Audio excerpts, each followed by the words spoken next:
Gordon was cross. He grumbled. Poor Henry didn't feel happy anymore, whispered Percy. Called Gordon. Later, Henry stopped at Edward's station. Said Edward.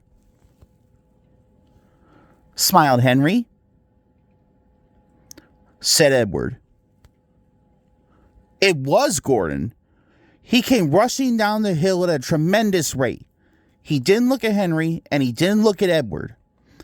He screamed straight through the station and disappeared. Said Edward. Chuckled Henry. And he told Edward what Gordon had said. Meanwhile, Gordon screeched along the line. The noise was awful.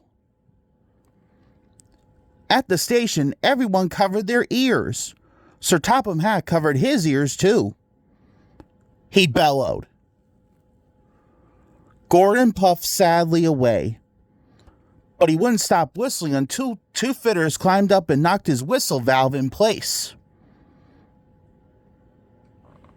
That night, Gordon slunk into the shed. He was glad it was empty. Murmured Henry to no one in particular. No one mentioned whistles. Next morning, Henry was enjoying himself enormously. He sang, hummed his coaches.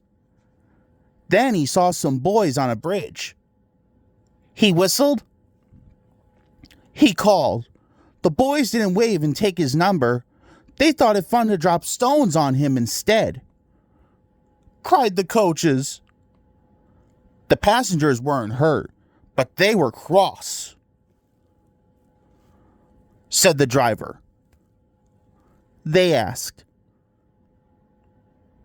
Said the driver. Lots of people were waiting at the station just before the bridge. They wanted to see what would happen. Said the driver. Henry felt more stuffed up than excited. Soon they could see the boys, and they all had stones. Said his driver. He said. Laughed his driver.